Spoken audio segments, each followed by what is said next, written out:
Bien, muy buenas noches. Un saludo cordial a cada uno de los presentes. Vamos al inicio de esa clase de teoría del Estado, una clase pragmática, una clase inicial para todo aquel que quiere ser abogado. Es una parte importantísima, a efecto de que ustedes puedan tener criterios suficientes para ordenarse mentalmente dentro de sus criterios a ser futuros excelentes abogados, ¿no? Entonces, este es un curso inicial, es un curso importante, un curso que debe ir de la mano de un propósito ético, de un propósito de servicio, de un propósito de defensa de la legalidad y de un propósito de principio que tiene el abogado de la práctica del Ministerio de la Defensa. ¿Eso qué quiere decir? De la defensa que debe ejercitar a su patrocinado o a cualquier justiciable dentro del ejercicio de la teoría del Estado, o sea, dentro del ejercicio de la labor que tiene el abogado en la esfera del Estado, que propiamente se conoce como Estado de Derecho, ¿no? Que más adelante lo vamos a ver. Entonces, eso es importante, jóvenes. La clase se ha modificado ligeramente en el horario de las 6 para este horario de las 9, ¿no? Por razones obvias de que el suscrito tiene un cruce horario y que no hay ningún inconveniente porque lo único que estamos variando no es el día, sino la hora. Y en vez de las 6 de la tarde, las 9. La idea es que ustedes hacer con ustedes un trabajo coordinado, un trabajo pragmático, un trabajo en equipo, un trabajo en donde ustedes puedan exponer en dos fechas, tanto en la fecha, a partir de la fecha 4 que tienen que exponer, y también igualmente en una segunda fecha, y de ahí se establecerán trabajos, ¿no? Para que ustedes puedan leer, conocer. Y se les va a dar un manual que, dicho sea de paso, se le va a enviar al grupo y también va a estar dentro de la plataforma del aula virtual, ¿no? No es un curso pesado, es un curso de pragmatismo, es un curso práctico, es un curso que les invita a ustedes a comenzar a pensar como abogados, porque ustedes han escogido esta carrera de derecho justamente para emplear los criterios de justicia dentro del ejercicio de la defensa de los justiciables y hacer posible de que esa defensa busque un Estado de Derecho, o sea, esté circunscrito en la teoría del Estado de Derecho, esté circunscrito dentro del parámetro de la defensa de, los, de sus patrocinados dentro del ejercicio regular en un Estado, el cual está regido por una constitución política que es la ley de leyes, ¿no? Que es un curso que seguidamente a teoría del Estado van a llevar como segundo curso de Derecho Constitucional. Entonces, es importante que ustedes escuchen las clases van a estar grabadas, la grabación de la clase se lo voy a enviar al WhatsApp del grupo y también le voy a enviar un manual para que vaya enviado, ¿no? Y entonces acá lo que me interesa es, luego de la exposición, que haya intervenciones. Pero intervenciones no para preguntar efectos administrativos, sino para preguntar de la materia, o sea, del curso, de la clase, intervenciones que van a permitir que yo pueda poner una mayor nota por aptitudinal y que eso permita que ustedes pues tengan un calificativo que corresponde. Entonces, desde ya mis saludos cordiales a cada uno de los presentes. Este curso de teoría del Estado, como ustedes lo están viendo en la pantalla, eh, está dirigido no por el docente que aparece ahí, que probablemente no pudo llevar la cátedra. Mi nombre es Gerardo Ludeña González, ¿ya? Mi nombre es Gerardo Ludeña González y por lo tanto es el tema que se está viendo hoy es el sílabo, ¿no? Gerardo Ludeña González, ¿eh? Este, si está escuchando distorsionadamente, debe ser porque no tiene un audio correcto o es que no tiene un internet correcto, ¿no? Porque de acá estamos emitiendo la señal correctamente. Bien, en todo caso, si no lo puede escuchar bien, lo va a escuchar en la grabación que le vamos a hacer. Y este curso de teoría del Estado lo que busca es tomar los criterios base, fuente de la significación que tiene la teoría del Estado. Entonces, para estos efectos, queremos compartir un vídeo para que ustedes se puedan relacionar al respecto y para que ustedes puedan adquirir algunos conceptos. Escuchemos qué dice el vídeo y de ahí luego proseguiremos con algunas notas del curso. Comprender la definición de Estado, cuáles son las formas de Estado que existen en la actualidad y han existido a través del tiempo, y por último, cuáles son las formas de gobierno y cuál es la diferencia entre una forma de gobierno y una forma de Estado. Bueno, podemos entrar definiendo que el Estado es una ficción jurídica, ¿sí?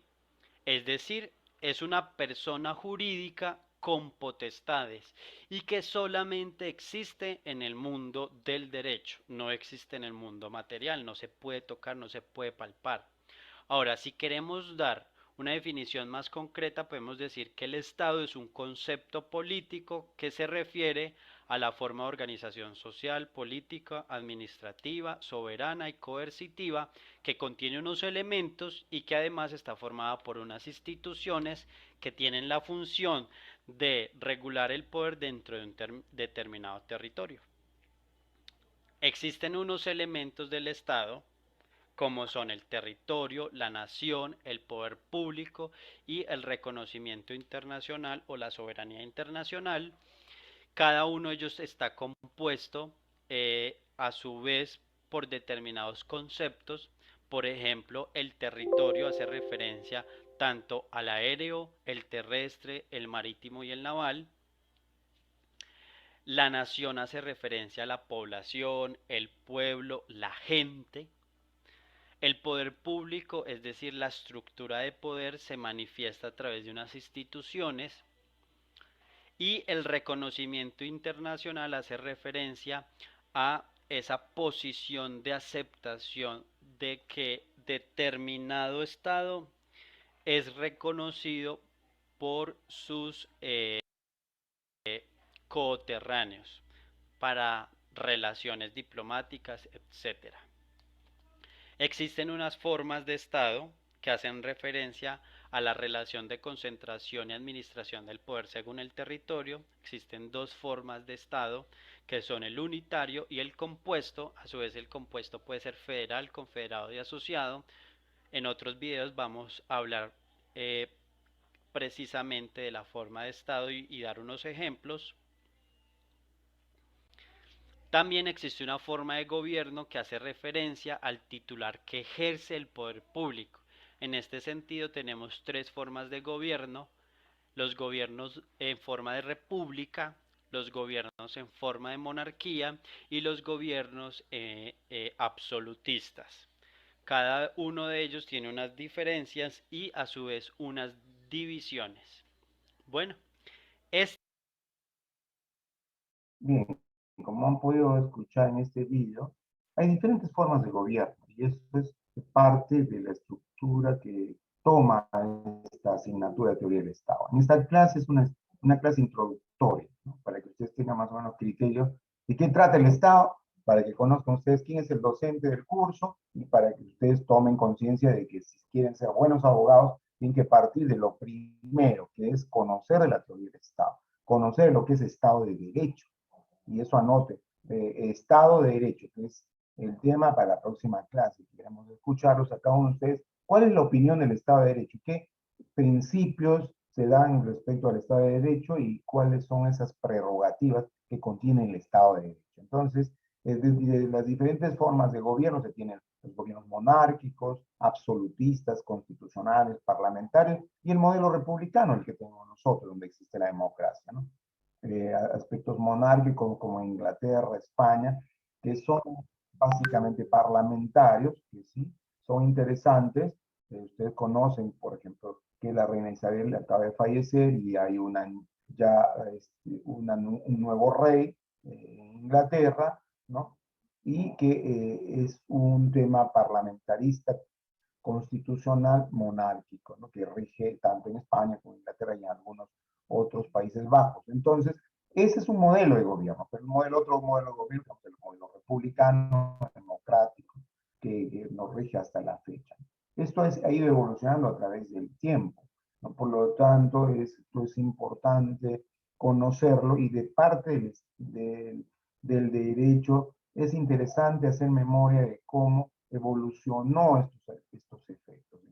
Por lo tanto, cuando usted es abogado, tiene que tener un criterio importante de qué es el Estado y qué es un Estado de Derecho, o sea, la legalidad dentro del ejercicio democrático que exige la República, ¿no? Y no olvidemos que desde inclusive la época de la colonia, ¿no? Dentro del régimen del tema español, pues ha habido una legislación que más era regida a partir del dominio que no tenía democracia, ¿no? O sea, no existía un Estado de Derecho, sino existían normas como, por ejemplo, la ley de Toro, la novísima recopilación, el derecho indiano, que eran, pues, normas que regían en la época de la colonia. Entonces, esas normas van evolucionando a través del tiempo. ¿Cuál es esa norma actual que ya comienza a regir para los abogados? Ustedes como abogados, ¿en base a qué van a legislar? ¿Cuál es el eje de toda esta estructura para que exista democracia, para que exista república? El eje viene a ser la Constitución, que es la ley de leyes, ¿no? La Constitución en la que establece los derechos fundamentales y cómo van a funcionar las diferentes instituciones del Estado. Están regidas a través de la ley de leyes, que se llama la Constitución. Entonces, esa Constitución obedece a un espíritu democrático de ejercicio, ¿no? En la cual tiene que haber un Estado de Derecho. ¿Qué significa un Estado de Derecho? Es un respeto por las leyes. Por lo tanto, habrá un derecho civil, ¿no? Que ustedes seguramente van a estudiar en lo que es introducción al derecho, un derecho penal, un derecho público, un derecho privado como el derecho civil, donde va a haber toda una normatividad que va a regir respecto al matrimonio, a los actos jurídicos que se celebren, ¿no? Con respecto a la propiedad, a los conflictos que se puedan generar y cómo se solucionan, etcétera. Y un aspecto de derecho público que va a incluir al derecho penal, al respeto de la ley, al respeto del Estado de Derecho, al respeto del principio de legalidad y también a la penalización con sanciones respecto a la comisión de hechos ilícitos, ¿no? Y eso es de derecho privado. ¿Y qué es la Constitución? También de derecho público. Y la Constitución sí es de derecho público. ¿Por qué? Porque va a tomar en consideración los derechos fundamentales de la persona, el respeto por su libertad. Ahí está establecido como fin supremo de la sociedad, el Estado, la persona humana, el ciudadano, y de ahí habrán varios otros artículos a partir del 2 y todos sus incisos que establecerán los derechos fundamentales. Entonces, por eso que es importante que ustedes se imbuyan en el tema del derecho. Al abogado lo que le corresponde hoy a ustedes como futuros abogados y en este momento ingresando a la carrera de derecho es conocer qué es el Estado, qué significa Estado de Derecho y qué significa la Constitución frente a las formas de gobierno. Y por lo tanto, ese estudio del Estado de Derecho para nosotros es fundamental, ¿no? No olvidemos que a partir de la colonia se ha estado rigiendo diferentes etapas en el derecho. ¿En qué etapa estamos hoy en el derecho? ¿Cómo legislan las leyes? ¿Qué saben ustedes de las funciones que cumplen los abogados? ¿Cómo se interpreta la norma a partir del Poder Judicial? Eso está establecido entre los poderes del Estado. Un poder ejecutivo, un poder legislativo, un poder judicial, como tres poderes importantes del Estado. Cada uno de ellos con su funcionalidad e independencia. Eso significa Estado de Derecho. Y eso significa teoría del Estado, a partir de la cual ustedes deben conocer que estamos en la era de la codificación. ¿Eso qué quiere decir? Lex dura, lex ex. ¿Qué significa eso? Significa que la ley se aplica conforme a la interpretación que se da a partir de ¿qué? De los códigos. ¿Comprende? Entonces, los códigos son los que nos van a servir. Código civil, código penal, código tributario, código de procedimientos penales, código procesal penal, código procesal civil, ¿no? Entonces, todos los códigos que rigen el manejo del ejercicio de los diferentes principios, pero uno de los principios básicos es el principio de legalidad. Todo aquello que no está prohibido está permitido. Usted usted tiene que saber como abogado, todo lo que no está prohibido está permitido. El principio de legalidad es el que establece los límites en los cuales usted tiene que actuar en su ejercicio, tanto como persona, tanto como justiciable, tanto como abogado que defiende los derechos de quienes lo requieran, ¿no? Dentro del Poder Judicial. Y el Poder Judicial como un estamento importante del Estado, un poder del Estado, es el poder jurisdiccional. O sea, ¿qué quiere decir? Que yo si tengo un conflicto, ¿a dónde debo acudir? Al Poder Judicial. No puedo solucionar, salvo que pueda acudir a un centro de conciliación como una vía rápida de conciliar, o salvo que pueda acudir a un arbitraje. Muchas veces cuando usted hace contrataciones con el Estado o cuando usted hace contrataciones con municipios, gobiernos regionales, en las cuales establece previo acuerdo el arbitraje antes del Poder Judicial. Pero el arbitraje como una forma de ejercicio de resolución de conflictos, o sea, como una manera armoniosa de resolver conflictos. Pero si ese conflicto no se soluciona, ¿qué tienen que hacer? Acudir de todas maneras al Poder Judicial. Es la única institución jurisdiccional que le va a establecer el fallo en el cual deba decir si usted es culpable o es inocente.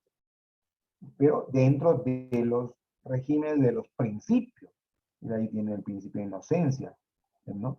Que es importante, pues a nadie se le puede atribuir la comisión de un hecho ilícito o a nadie se le puede incriminar de culpable mientras no haya una sentencia firme, resuelta por el Poder Judicial. Entonces, ahí implica también que usted tenga un respeto del Estado de Derecho, un respeto de la persona, un respeto de los derechos fundamentales, un respeto en el tema del cumplimiento de lo que se establece como reglas de conducta, como reglas de moralidad, reglas de ética, respeto de los diferentes derechos contenidos en la Constitución Política del Estado. Pero por eso, la Constitución Política del Estado es la ley de leyes, la ley la cual ustedes tienen que conocer a prima facie. ¿Eso qué quiere decir?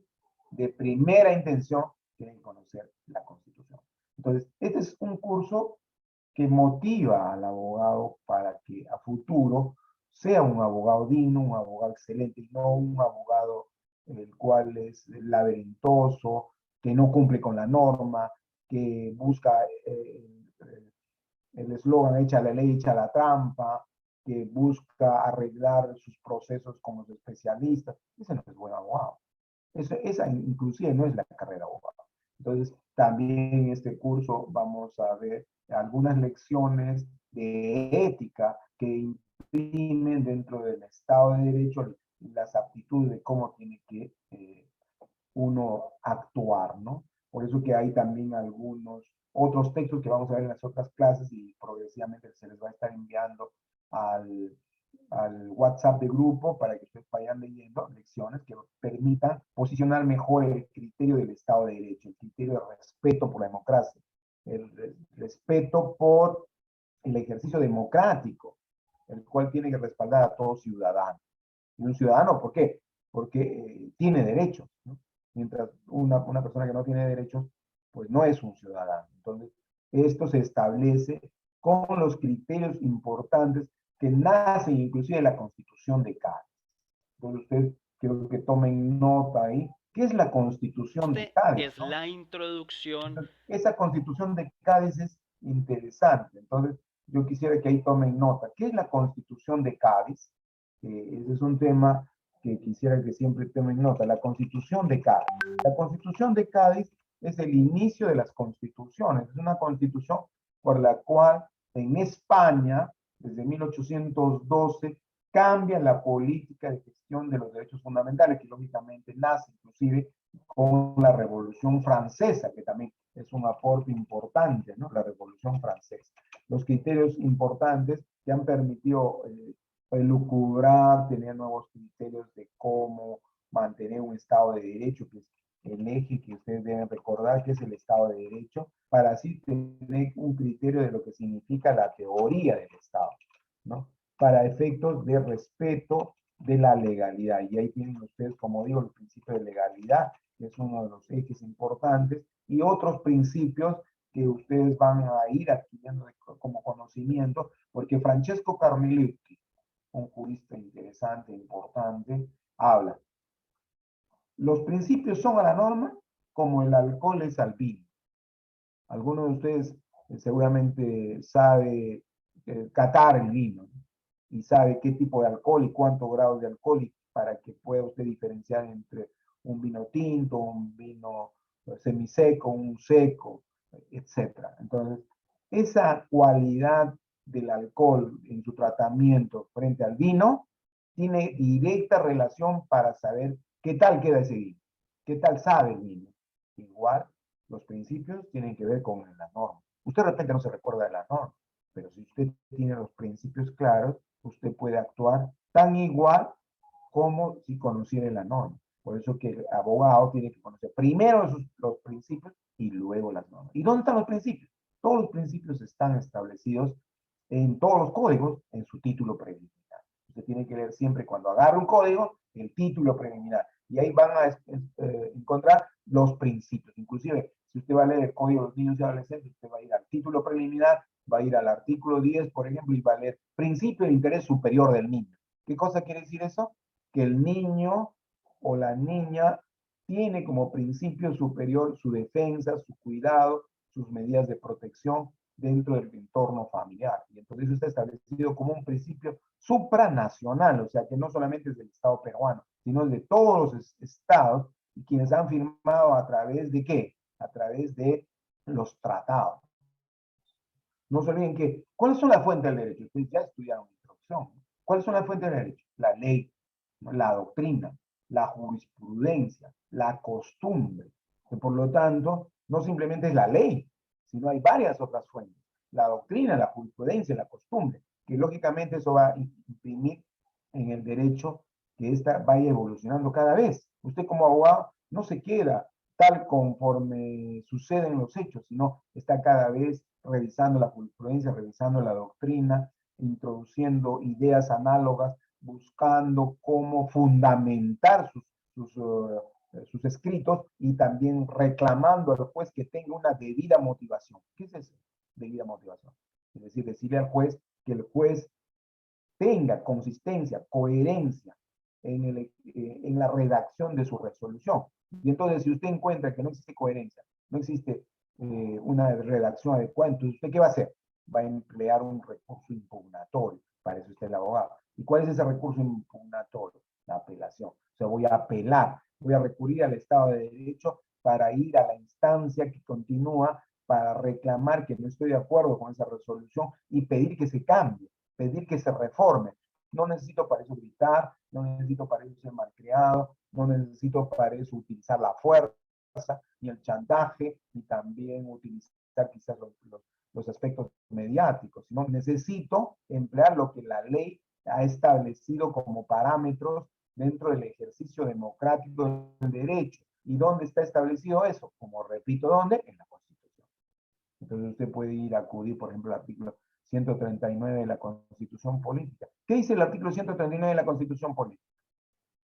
Establece que el Poder Judicial tiene que cumplir con una debida motivación en sus resoluciones para poder emitir un fallo, sea en absolución o condena, sea fundada o infundada, en ejercicio de su labor de jurisdicción frente a quién? Frente al justicial. Y el abogado está ahí para defender esos derechos del ejercicio del patrocinio, que es importante, el cual siempre tiene que estar relacionado con lo que dice la ley. Por eso estamos nosotros en un tiempo que se llama la era de la codificación. ¿Y cuándo nace la era de la codificación?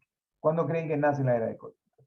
La era de la codificación nace desde el Código Napoleón. Anteriormente habían otras leyes.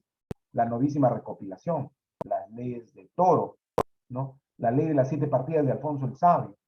Entonces, esas eran leyes que se iban dando y cómo se actuaba a través de la jurisprudencia, a través de las enmiendas. Entonces, ese proceso ha ido evolucionando ¿desde cuándo? Desde el derecho romano. O sea, toda esta esencia que usted está acá presente en este curso y usted hoy quiere aspirar en un futuro próximo a ser un buen abogado, parte de una idea fundamental, el derecho romano, porque todo parte del derecho romano. Si bien hay influencia del derecho romano desde los griegos, ¿no? para poder comprender qué significación tiene el derecho, pero el derecho romano es el eje. ¿Y cuál es la compilación más importante del derecho romano? ¿Cuál es la compilación más importante? Es el Corpus Juris. ¿Qué significa el Corpus Juris? ¿Qué significa el Corpus Juris?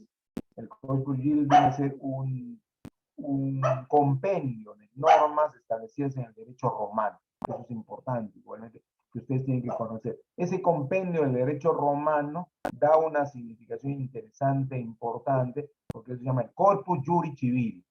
Y este corpus fue realizado por el emperador Justiniano, que es el gran emperador que pudo juntar toda esa ley. Y de ahí viene todo este proceso. Nosotros no hemos inventado nada. Todo viene del derecho romano. Del derecho romano pasa a otra etapa. ¿Cómo se llama esa segunda etapa? El derecho canónico. Desaparece el derecho romano, surge el derecho de la iglesia, el derecho canónico, y de ahí hay toda una evolución respecto al el derecho romano, pero desde el punto de vista canónico. Entonces ahí se da el proceso de avance del derecho, que luego pues pasa, como digo, a todo el proceso de la Baja Edad Media y Alta Edad Media, que más adelante, luego del derecho en su progreso, la ley de las 7 partidas de Alfonso el Sabio, ya concluye en el año 1600 con un criterio mucho más amplio, y en 1800 con la dación del primer Código Civil del mundo. ¿Cuál es el primer Código Civil del mundo? El Código Napoleónico de 1804. Y es Napoleón que parte con esa nueva idea. Entonces, Napoleón, por eso de Napoleón se habla bastante, ¿no? ¿Qué dicen de Napoleón? De Napoleón podrán decir que perdió en muchas batallas, ¿no? ¿En qué batallas, por ejemplo? ¿Cuál fue una de las batallas más importantes? La batalla de Waterloo, ¿no? Entonces, pero el Código Civil francés es el código civil más interesante, más importante que se tiene a través de la historia, ¿no? Entonces, no olvidemos que el Código Civil francés es el que imprime, ¿no? El nuevo perfil de la significación que tiene el CODE en el mundo. Entonces, para nosotros el Código Civil francés es el eje del año 1804, ¿no? Entonces, eso no olvidemos, porque eso es importante tener presente. Y después del Código Civil de 1804, ya ese código surge desde la Revolución Francesa, de los cambios ideológicos, de muchos juristas importantes, sociólogos que a través del tiempo han establecido todo un criterio de evolución. Eso también es importante y bueno recordar, ¿no? Porque ahí ha habido grandes juristas y grandes precursores de la teoría general del derecho, de la formación del respeto por la justicia, por los derechos fundamentales, que eso ha tenido un mérito importante, ¿no? A través de la historia. Entonces, para nosotros eso es importante, el cual ustedes tienen que conocer, tienen que saber diferenciar, ¿no? Y de ahí vendrá, pues, ya todo ese trabajo importante que contiene la doctrina política de Nicolás Maquiavelo, por ejemplo, ¿no? El concepto de la República de Thomas Hobbes, eso es importante también, de Jacques Rousseau, el Estado, democracia, que eso es interesante también tener presente, ¿no? La doctrina de Maquiavelo, vamos a estudiar Maquiavelo, ¿no? En otras lecciones, inclusive quisiera que se haga grupos para analizar cuál es el pensamiento de Maquiavelo dentro del Estado de Derecho, eso es importante. Luego, otro gran gestor es Tomás Hobbes, ¿no? El Leviatán. ¿Qué habla Tomás Hobbes? El hombre es lobo del hombre, o sea que todos ustedes jóvenes tienen un grave conducta, unos más educados que otros, y solamente esa conducta y esa educación se logra con el esfuerzo de la cultura y el estudio. Entonces, por lo tanto, nosotros desde que nacemos, dice Tomás Hobbes en el Leviatán, por que leer, somos lobo del hombre. O sea, tenemos dentro de nosotros un espíritu de maldad íncita. O sea, dentro de nosotros tenemos algo de maldad que va corrigiéndose, que va cambiando de acuerdo al nivel cultural que nosotros podemos lograr. Entonces, por eso que es importante que el abogado sea culto, el abogado sea digno, y no se diga, pues que el abogado es el gestor de un conflicto, más bien todo lo contrario, el abogado es quien debe solucionar esa ley, ¿no? Entonces, por lo tanto, Tomás Hobbes es uno de los grandes exponentes en el tema de la teoría del Estado. Uno de otro también es Jacques Rousseau, el contrato social.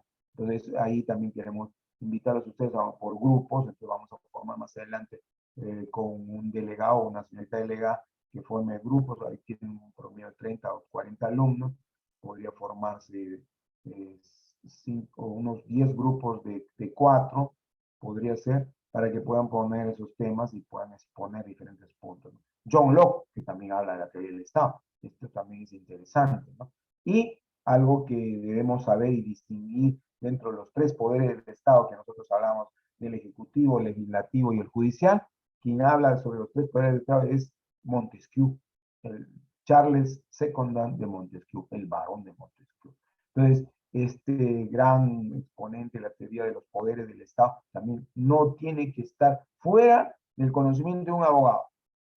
Entonces, si usted quiere estudiar Derecho, tiene que conocer a John Locke, tiene que conocer a Montesquieu, tiene que conocer a Jean-Jacques Rousseau, tiene que conocer a Thomas Hobbes, tiene que conocer a Maquiavelo, ¿no? ¿Por qué? Porque son los exponentes de la teoría del Estado. No lo puede obviar, para que de esa manera usted sepa si conviene o no un cambio de constitución, si conviene o no el respeto del Estado de Derecho, cuáles son esas prerrogativas que se exigen dentro del Estado-Nación, ¿no? ¿Qué criterios se tienen respecto a la democracia, a la libertad, ¿no?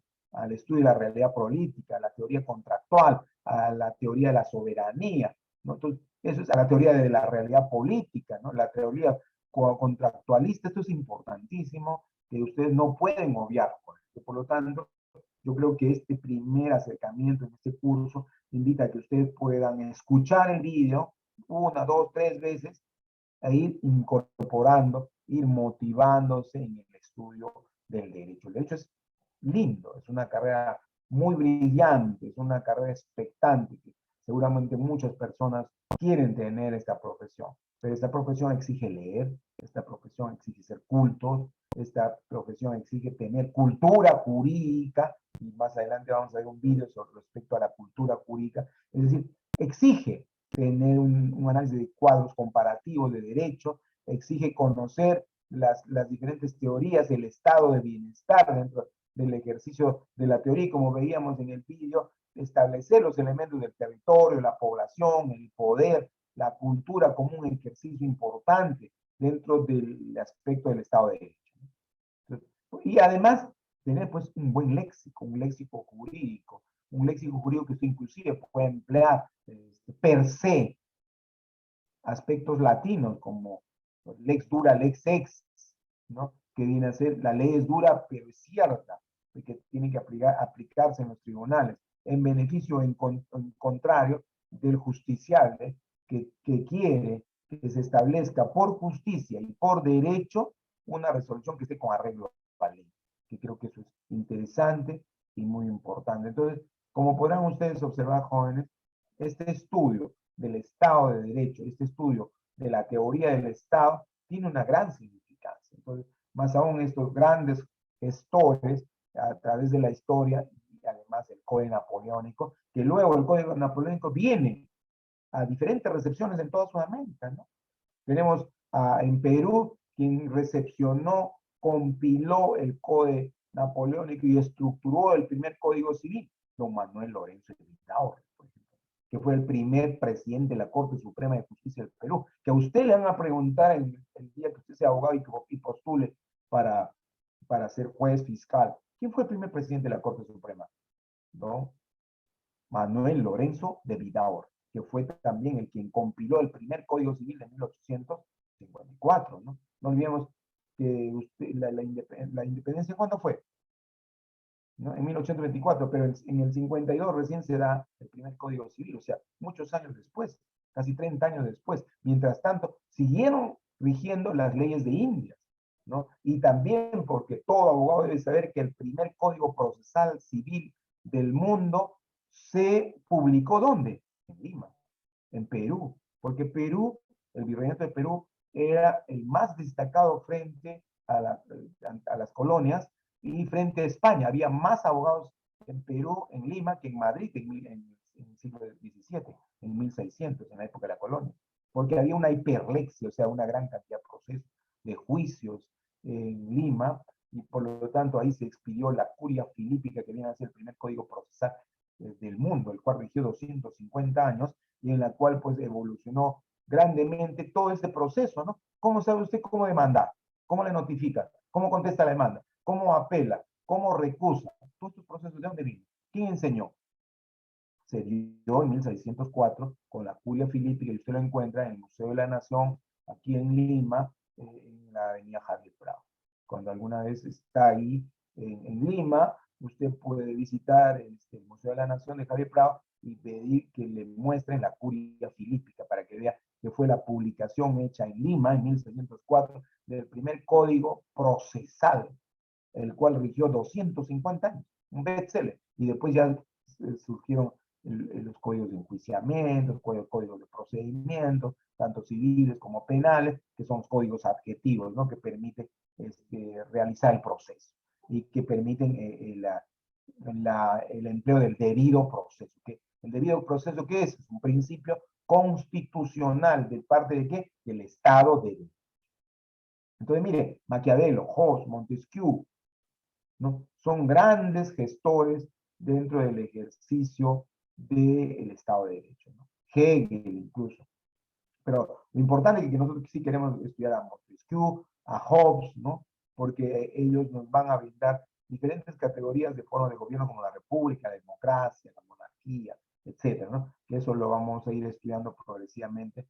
Y también dentro de la teoría de la división de poderes, el gran varón Charles de Secondat de Montesquieu, ¿no? Que es uno de los grandes gestores de este gran cambio y evolución. Entonces, el abogado tiene que ser prolífico, el abogado tiene que ser una persona que tenga una buena oratoria, que tenga sustento, coherencia en su ejercicio de su alegato, y no sea una persona que cuando va a los tribunales diga, buenos días, señores miembros del tribunal, en esta mañana bastante lluviosa, debo reclamar que no me notificaron el expediente. Se está perdiendo el tiempo. Entonces el tribunal no le va a hacer caso, se va a dormir, no le va a importar. Eso no va a usted a hablar en 5 minutos en un alegato. Usted tiene que hablar dentro de la teoría tridimensional del derecho. Norma, hecho, valor. O sea, usted tiene que constituir un lenguaje jurídico que establece la teoría general del Estado. O sea, un lenguaje jurídico que le permita hablar con palabras técnicas dentro de la norma hecho valor, dentro de la tridimensionalidad del derecho de Miguel Realé, que también les invito a leer, la tridimensionalidad del derecho. Entonces, el abogado tiene que ser prolífico, el abogado tiene que ser orador, el abogado tiene que fundamentar. Entonces, ustedes vean diferentes vídeos que existen en Google y puedan ustedes, además de eso, leer. El abogado tiene que ser un abogado investigador, un abogado que busca artículos científicos para enterarse qué hablan sobre la teoría del Estado, cuál es la opinión que tienen en Latinoamérica, qué revisiones sistemáticas se han hecho en artículos científicos, en la base de Scopus, de Springler, en la base de Cielo, en Google Académico, en Science Direct.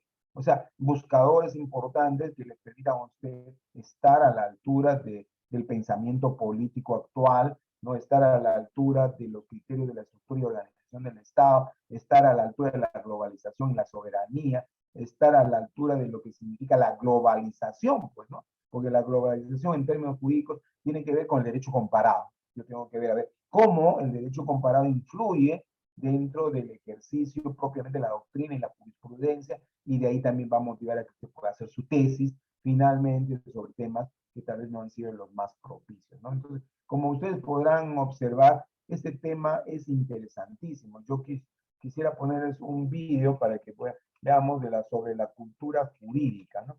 Esa cultura jurídica que es importantísima en nosotros. O sea, nosotros tenemos que tener una base de cultura jurídica, porque si no tenemos la base de cultura jurídica, jamás vamos a tener un ejercicio importante, ¿no? Entonces, para nosotros esto es fundamental.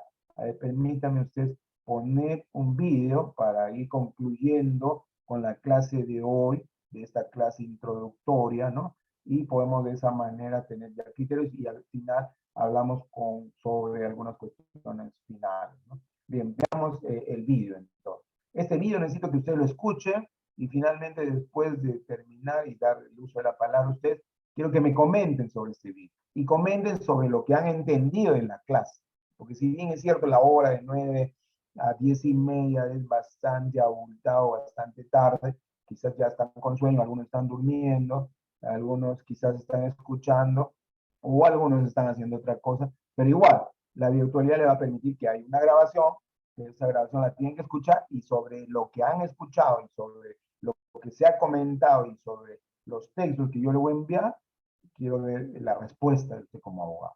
Y ahí se va a dar cuenta si tiene aptitud de abogado o de repente mejor se cambia de carrera. Pues, de repente puede ser mejor un comunicador o tal vez un psicólogo o tal vez otra profesión. Pero si va a ser abogado, tiene que conocer el Estado de Derecho, tiene que conocer de las normas, tiene que saber diferenciar el derecho privado y el derecho público, y tiene que conocer qué es la cultura jurídica y también haber leído a Thomas Hobbes, haber leído a Montesquieu, haber leído a todos y cada uno de los que hemos citado anteriormente, porque eso viene a ser el principio del Estado de Derecho.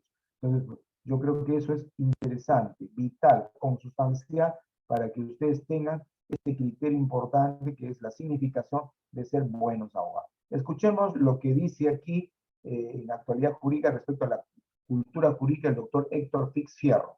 Eso es interesante e importante que ustedes lo escuchen.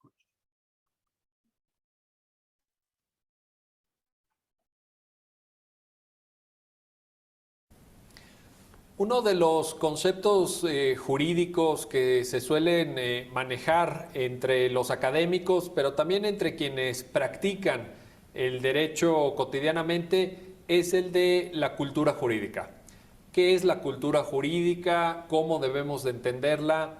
¿Qué influencia tiene este propio concepto de la cultura jurídica en el quehacer cotidiano de los jueces, de los legisladores, de quienes piensan el derecho en el terreno académico, pero también desde el punto de vista de los ciudadanos?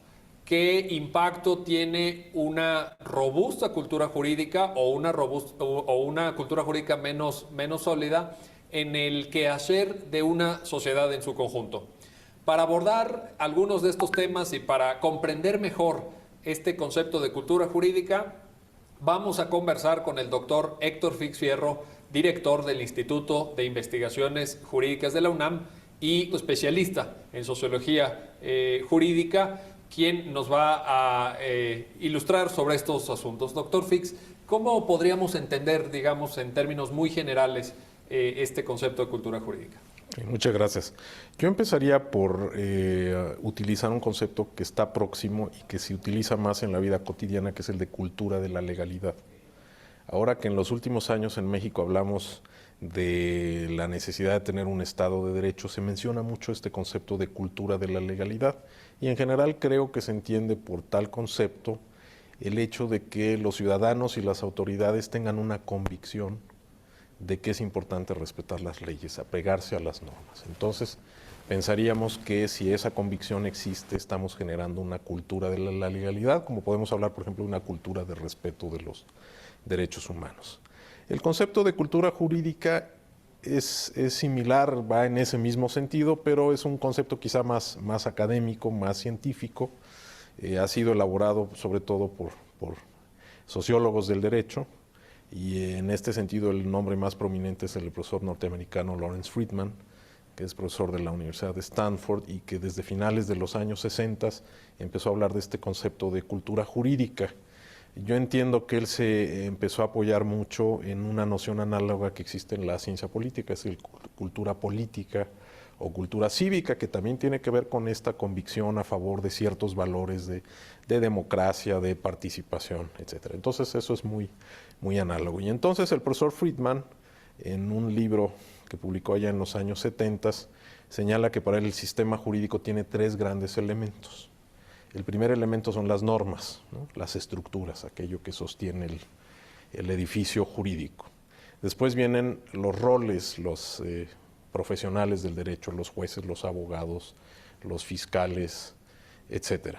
Y finalmente el tercer elemento que él menciona es el de la cultura jurídica. Y por cultura jurídica entiende él en ese momento el conjunto de percepciones, actitudes, opiniones, ideas que tienen que ver con el derecho y el uso del derecho, ¿no? Él dice, por ejemplo, si tenemos una cultura litigiosa, pues eso significa que las gentes van a acudir mucho a los tribunales y que quizá por cualquier cosa que les pase, un resbalón en el supermercado porque no se hizo bien el aseo y ya están demandando por miles de dólares a la cadena de supermercados, ¿no? O puede haber, por ejemplo, una cultura jurídica de desconfianza y entonces los ciudadanos no se van a acercar a las instituciones. Para él entonces la cultura jurídica es una especie de elemento que envuelve al sistema jurídico, le da como cierta dirección, da sentido a los comportamientos y regula de alguna manera el uso que hacen las personas de los instrumentos del derecho, ¿no? Si acuden o no a los tribunales, si tienen costumbre de acudir a los abogados o no, si hay una desconfianza, etcétera. Y está clarísimo que en ese sentido pues hay diferencias muy grandes entre los distintos países.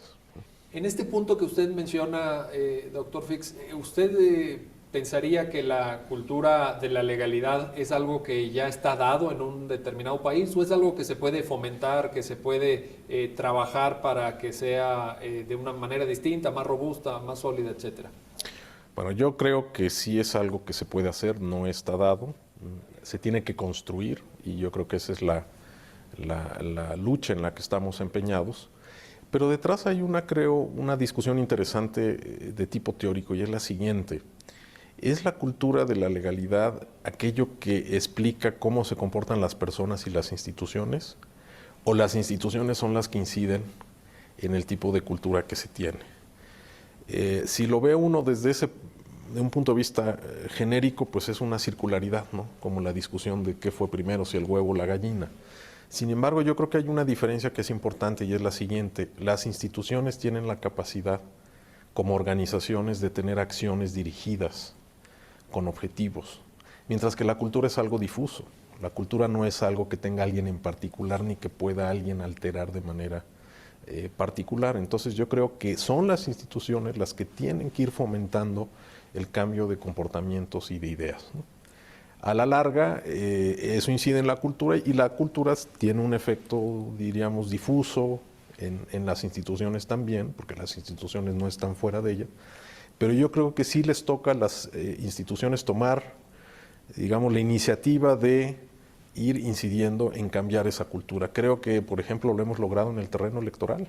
Digo, a pesar de que todavía hay mucha discusión de que si la confianza o no en las autoridades y demás, pero creo que es un campo en el que claramente se logró incidir con una agenda institucional muy clara de ir cambiando ciertos comportamientos y gracias a eso tenemos ahora unas elecciones confiables y razonablemente limpias. ¿Habría alguna palanca de cambio, algún aspecto estratégico para fomentar esta cultura de la legalidad desde el punto de vista institucional? ¿Usted advierte por sus estudios, por su amplia experiencia en el derecho comparado, alguna zona estratégica que convendría tener presente, pues obviamente para aplicarla a México, que pudiera redundar en esta cultura? Pues yo daría una respuesta general en el sentido de que el fortalecimiento de las instituciones sería un paso muy importante. Y por fortalecimiento entiendo no darles necesariamente muchas atribuciones o muchos recursos, que bueno, al final es algo que se requiere, sino darles una estabilidad, una verdadera dirección. Creo que ese es un problema grande que tiene nuestro país, ¿no? Hay muchos bandazos en las instituciones, muchos cambios, entran y salen los integrantes y al final hay un gran problema de estabilidad y de continuidad. Si eso lo lográramos, creo que entonces las instituciones estarían en mejores condiciones de ir incidiendo en esa cultura. Ahora, hay otras cosas más amplias que se pueden hacer, que empiezan pues por la educación, fundamentalmente, ¿no? Creo que también es importante incidir desde los niños en la escuela, en ir formando esta conciencia cívica. Eso por sí mismo no es suficiente, porque si después cuando son mayores encuentran incentivos para comportarse de otra manera, pues aunque hayan aprendido en la escuela, ¿no? Pero al final ayuda. Entonces yo diría que una conjunción de acción institucional, de dirección, de estabilidad, de continuidad, para ir cambiando comportamientos y actitudes, y una formación general cívica de las personas desde que son niños, al final va a lograr un cambio importante en esta cultura de la legalidad. Finalmente, doctor, hay quien piensa que la cultura de la legalidad es algo que debería de preocupar o que preocupa solamente a los abogados, a quienes tienen una responsabilidad directa por su formación profesional. ¿Es esto así o abarca a más sujetos dentro de la sociedad? No, yo creo que nos involucra a todos. Obviamente, pues quienes se encargan de estudiar derecho tienen que tener un compromiso especial y más directo con estos temas, pero al final estamos involucrados todos, todos nos enfrentamos en la vida cotidiana digamos, a la decisión de apegarse o no a ciertas reglas, ¿no? Es como sucede también con la salud. Bueno, hay un sistema de salud, allí los personajes importantes son los médicos y ellos son los que toman una serie de decisiones que tienen que ver con las instituciones de salud, pero la salud de una sociedad depende de lo que hacen los individuos todos los días con sus comportamientos en materia de alimentación, ejercicio, si tienen o no adicciones, etcétera. Entonces, al final es compartido. Los abogados pueden tener una gran convicción a favor de la legalidad, pero si el resto de la sociedad no la comparte, no vamos a ir a ningún lado. Una pregunta más. La cultura de la legalidad está conectada, supongo y creo, con otro tipo de valores, valores de orden democrático, etcétera. ¿Podría mencionarnos algunos de estos valores en la lógica de que a lo mejor quienes nos están viendo no tienen una formación especializada en materia jurídica, pero alcanzan a vislumbrar esa interacción entre instituciones, ciudadanos, valores, normas, etcétera? Bueno, yo creo que la cultura de la legalidad, como la entendemos, no se entiende y no podría funcionar sin otros elementos culturales, sin otros valores como estos, ¿no? La democracia, la idea de que hay una igualdad fundamental de todas las personas, que todas tienen la misma dignidad y que por lo tanto pueden exigir el mismo respeto y tienen el mismo derecho de participar en la sociedad, valores de participación, ¿no? Todo lo que englobamos bajo el concepto de derechos humanos. Todo eso resumido y conjuntado quizá en una interacción instituciones y ciudadanos es lo que denominamos cultura de la legalidad. Yo nada más quisiera agregar un último comentario. ¿Por qué se ha empezado a discutir la cultura? Es decir, esto es parte decía yo, de un debate más amplio. Y es que nos hemos dado cuenta, y ahora con los medios de información, que las sociedades son distintas, sin duda. Muchas veces las normas y las instituciones son muy parecidas y sin embargo funcionan de manera distinta. Entonces la pregunta es, ¿qué es lo que las hace funcionar de manera distinta? Y un elemento, puede que no sea el único, pero un elemento importante es decir que se ha conformado una cultura de cierto tipo, pero eso no es ningún fatalismo. Hay que estar conscientes de que la cultura se va transformando todos los días y que podemos incidir en ella con acciones y ejemplos decididos. Muchísimas gracias, doctor. Bien, como ustedes pueden observar, este doctor fixa muy brillantemente, hace la exposición de la cultura de legalidad, ¿no? El Estado de Derecho, la cultura jurídica, y cómo hay tantos avatares, los cuales, pues, lamentablemente dentro de la sociedad no podemos nosotros como abogados garantizar todo un Estado de Derecho, toda una conducta adecuada, toda una transparencia, porque lamentablemente la sociedad en su conjunto no todos están preparados. Pero es el camino. Usted como futuro abogado, usted hoy motivado por llevar este curso de teoría del Estado, lo que busca y pretende es llegar a ser un buen abogado, hacer realmente el ejercicio del principio de legalidad y demostrar, ¿no?, a la ciudadanía el respeto por los derechos, el respeto por la articulación de las instituciones, por la independencia de los poderes del Estado, por la defensa del justiciable, y creo que eso es una labor que amerita dentro de la teoría del Estado la labor jurisdiccional y la cultura jurídica, así como muy bien lo dice, que fue creada por Lord Friedman, inclusive desde los años 70, y que esto va cultivando hacia el ejercicio cada vez mucho más loable de la profesión del abogado. Entonces, fíjense, esto es teoría del Estado. Yo creo que en pocas palabras y en una clase de una hora puedo representar lo que es teoría del Estado. Ahora, de ahí vamos a ver ya a autores en exclusivo, como los que habíamos hecho el relato de Leviatán, ¿no? Como lo que dijo el barón Chávez II de Montesquieu, ¿no? Y así el criterio del contrato social de Rousseau. Entonces, todo esto va a ir dándonos más luz, mejores criterios. tomando conciencia ética del respeto de los derechos y teniendo en consideración que la Constitución Política es un tema muy importante, ley de leyes, que usted va a estudiar ya en el otro ciclo, una vez que termine este curso de teoría del Estado, entonces va formando las bases de un abogado, las bases de que exige el ejercicio del respeto del derecho y de la interpretación, de la argumentación, de la hermenéutica, de la epistemología, de la nociología, que viene de la dialógica que viene a ser el derecho. ¿Y dónde? Enmarcado en qué? En lo que dice Miguel Reale. ¿Qué dice Miguel Reale? La teoría tridimensional del derecho, que creo que ustedes tienen que leer. Norma, hecho, valor. ¿Cómo tengo que hablar? ¿Cómo tengo que hablar en los tribunales? No voy a hablar por hablar, porque si no es una vergüenza pública, ¿no? Entonces usted tiene que saber demostrar el ejercicio. O sea, el ejercicio no se muestra gritando, no se demuestra siendo prepotente, no se demuestra como han visto en algunos vídeos de abogados que hablan botando los expedientes al piso, que es una malcriadez. No, se habla con ejercicio doctrinario de tridimensionalidad del derecho que haga que el juez que le escucha tome convicción de los fundamentos por los cuales usted se ejercita el derecho a su patrocinado y busca que se emplee la justicia como un fin supremo y loable, el cual usted persigue dentro de su función como abogado. ¿Se acuerdan? Entonces, la labor del abogado es su imprime, y la labor hace que usted pueda leer, pueda tener facilidad de palabra, pueda tener facilidad de pensamiento. ¿Cómo? Dando lectura a los textos, leyendo, buscando artículos científicos interesantes de publicación, ¿no? Para que eso pueda significar que usted tiene criterios.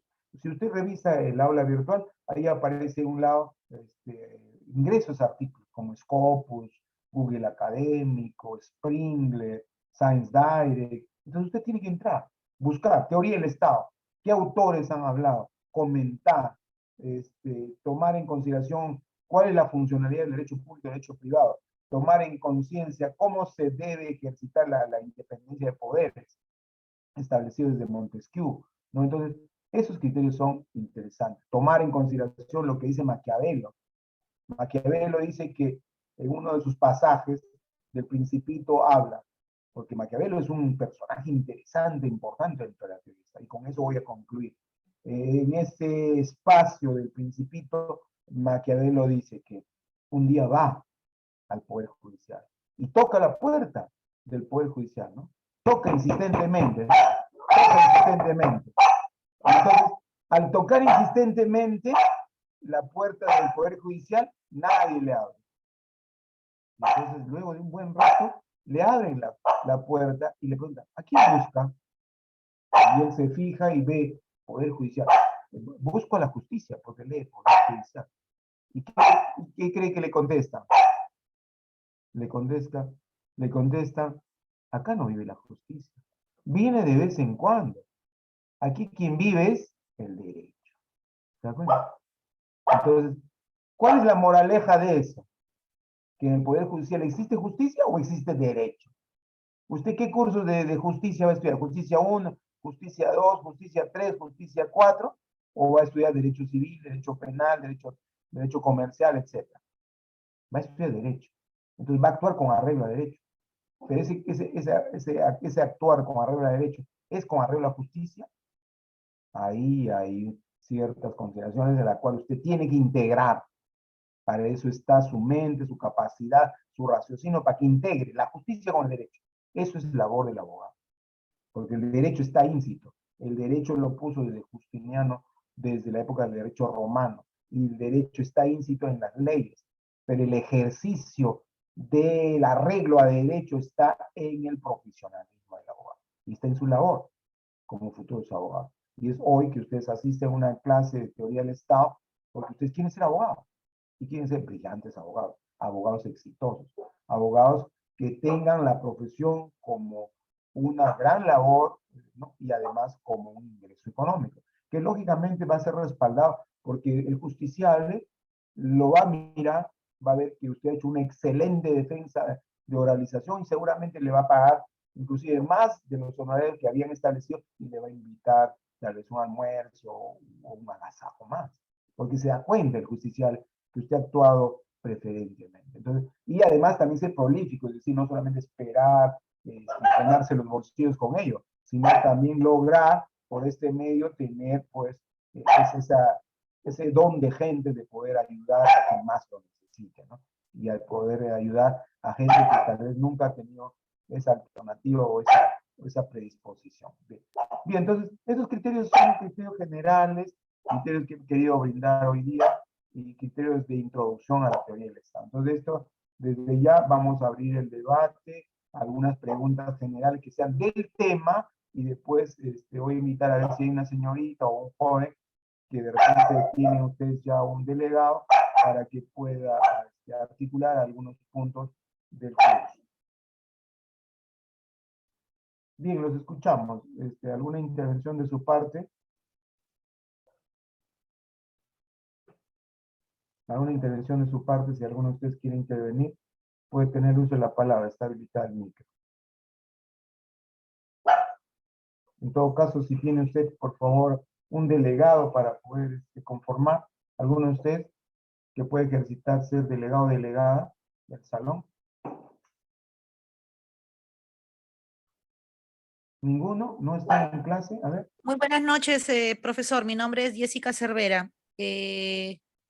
Bueno, interesante su clase. De verdad que, bueno, no pude conectarme a primera instancia porque era un poco imposible el tema. Ha habido unos cambios de horarios por ahí, pero estoy conectándome y me ha gustado todo lo que usted ha expuesto. Me parece súper interesante ir aprendiendo este tema que en realidad, como dice lo que usted expone, no es de importancia solamente de las personas que estudiamos o que queremos ser abogados, sino en realidad de todas las personas, ¿no?